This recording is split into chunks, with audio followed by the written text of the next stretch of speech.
We did not let him do spaceflight. When he finally turned the man loose, it only took him 2 months to get there.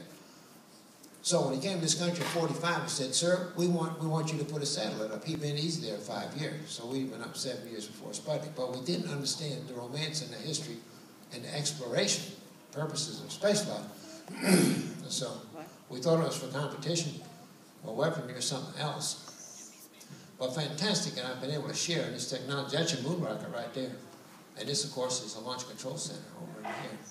But that happens to be Apollo 11, going to the moon. It was the right machine for the job. And this is the Lunar Excursion module, that we call it, the LEM. And here it's in Earth orbit. So we took it and we flew the LEM around the Earth before we took it to the moon. And this is Apollo 9. And of course, that machine came out of Bethpage.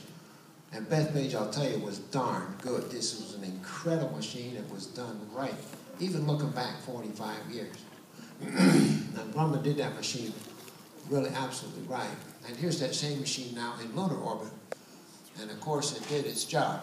It was an absolutely gorgeous machine. And it took us to the moon. And Grumman was working on Altair, which was going to be our lunar lander in the Constellation program. But it did result in this. We moved on to the shuttle, a much more complicated system. Very fragile, very difficult to operate. Massively expensive because it was so difficult to operate. But very, very complex. As complex as it was, it did work for us. We got so we could do it. And it matured us as a spaceflyer nation. So I do consider it a triumph, even though it didn't turn out the way we expected it to. Much more expensive than we had planned, more difficult to operate, more dangerous. But if you look at where we were in 1973 and where we are in 2012, it matured us.